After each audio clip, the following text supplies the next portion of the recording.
Yes, folks, today is the day that Microsoft has been promising for many years now. Granted, Vista, it's not as exciting as a console launch for most of us, but this does affect almost every PC owner out there. So let's take a look back at what had 12 people rocking the night away at Office Max at about 12:01 a.m.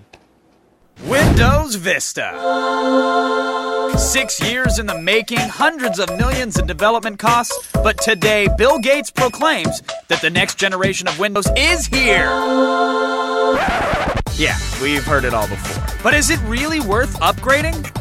Windows Vista comes packed with promises of improved features, like a new visual interface, tighter security, better search, and improved gaming. But Vista also comes packed with plenty of built-in criticisms. The high price tag, risky reliability, and the fact that it works best on hardware that you probably don't have. Is Vista enticing enough to make the jump from a stable XP? Is the price too high? Will Vista need some time to get all the kinks worked out? Show us your wow, baby. It's The Loop.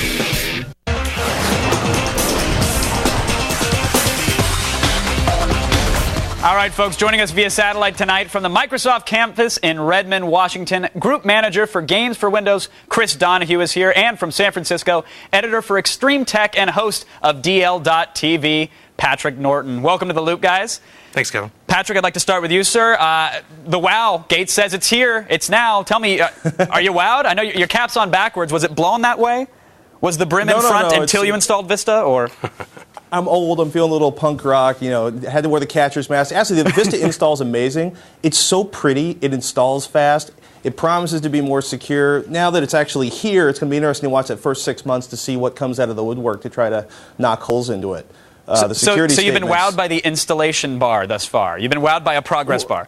Hey, that's a lot of work. Okay, I'm a geek. No, I understand. Chris is right. There's a lot of work that goes in the install, Chris. But, you know, everybody's initial reaction is, of course, wow, this thing is pretty. And I get that. And that's obviously very important in this day and age to have a piece of software that is aesthetically pleasing. But is there more? Like, what can Vista do? You're competing with OS 10, yeah. Exactly. Yeah. You are competing with what Apple's put out there. But is there more to this thing? What can this thing do that XP can't? Like I say, it's like a Christmas present. It's pretty on the outside, but there's a lot on the inside. I mean, you mentioned it earlier. There's search. There's all of the security and stability functionality. We've rewritten the driver model. The operating system is really rock solid. I've been using it for well over the last year. We've had a lot of people. I mean, I think Bill mentioned yesterday 5 million beta testers. That's a lot of people checking out the code and telling us what they like about it, what they don't like about it, and any problems they may have. And as Patrick said, you know, we'll see in the next 6 months.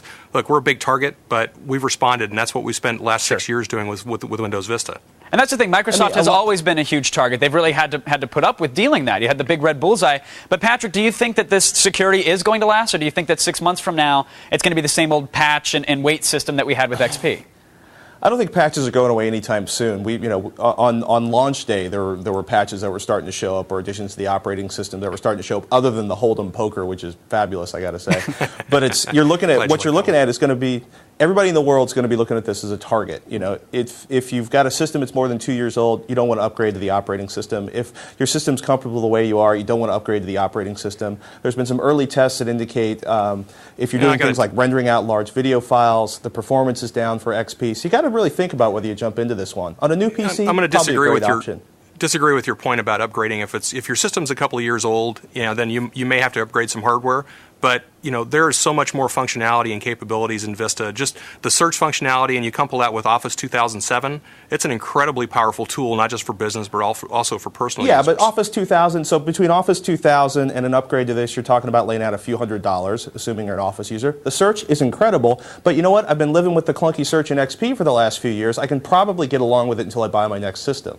I mean, the question is, are you an operating system geek? Is this a shiny, exciting thing for you? Or do you use your computer every day? If your computer works for you, you got to think twice before dumping a new operating system on it. Although, like we said before, the install, the upgrade, much, much better over XP compared, and I think you have a better experience overall. I mean, the aesthetically pleasing stuff, while it is pretty, it also does have benefits. Eye strain, the ability to sit in front of your monitor for longer. Those are all things that we took into consideration when we built Vista. That's all part of the graphics component. It's all part of the, it's not just pretty. There's also a functional use to it. And now obviously, we're talking about upgrades back and forth, whether or not people will take the hardware leap, whether or not they'll spend a couple $100 to run a new version of Office. But upgrades, correct me if I'm wrong, Chris, they're probably a small portion of Microsoft business. You guys are probably focused on the new PC user, the guy who's getting a new machine that's going to come bundled with Vista and bring them into that family of OS. The majority of versions of Windows do go out on new PCs, and Dell and HP and Gateway and all of those companies, IBM and the rest of them are selling Vista PCs now.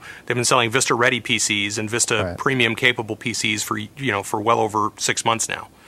So there's a huge installed base out there that not only can run Vista, but are running Vista. But now, Chris, as someone who's very familiar with all operating systems and PC users in general, how long do you think it's going to take for something like Vista to become the standard, to become the common ground that people develop for, that people are used to using?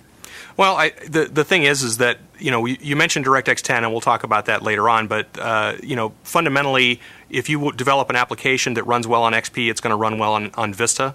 More gaming specific. There's some features and functionality we put in there that let people have a better experience, and developers can take advantage of, that give people a better experience on Vista than on XP. But as far as when Vista becomes a standard, I mean, Vista's the standard now, as far as I'm concerned. But as far as installed base goes, it's also the standard if you're buying a new PC, because you can't, for like you mentioned, Dell, HP, Gateway. Unless you're a business customer, you can't get anything other than Vista, which I don't think is a problem on a new PC. All right, let's very quickly talk about DirectX 10 here, because this is supposed to change the way we play games on our PC, which for our audiences, I'm sure, is a huge issue here. But then you have somebody like Quake pioneer John Carmack, who says nothing is going to help a game by going to a new operating system, and that he could run games on XP for years without actually upgrading it. And he said that, and this is a quote, that Microsoft was grasping at straws to find a reason for people to upgrade their computers. What do we think about that? I disagree with. I mean, the thing is that we built Vista from the ground up to make playing games on Windows better. The Game Explorer, parental controls, even the new graphics driver model that I mentioned earlier, all of those things were originally designed specifically to make gaming better on Windows Vista PCs. XP's been great, and over the 5 or 6 years that it's been out, it's gotten more and more solid. Again, you mentioned the updates, and that's why. All right. Patrick, final question to you, sir, very quickly. Are you going to upgrade, yes or no? Well, at work, I've already upgraded. I'm running 2 systems because I have to answer all the questions on DLTV about how do I make Vista do this, what's Vista doing that. At home, I'm going to wait a little bit. First place I'm going to go with it is a Media Center edition. All right, thank you, guys. I want to thank Chris and Patrick for keeping us in the loop. Appreciate it, guys. Look, should you upgrade? That's the question, obviously. Basically, I liken the situation to women. Your current lady or operating system, she's stable. She gets the job done, but after 6 years, the act is getting a little stale, not going to lie. So the newer, younger model, well, she sounds appealing, but it all comes at a high price. Once you get past that glossy exterior, the problems start to surface. You've got compatibility issues, a lack of stability, which eventually could lead to serious security threats. So instead of giving up what's been treating you right for so long, maybe you should just take it easy with Vista. Get to know each other a little better first. Patience is a virtue, my friends. Attack of the Show, weeknights at 7, only on G4.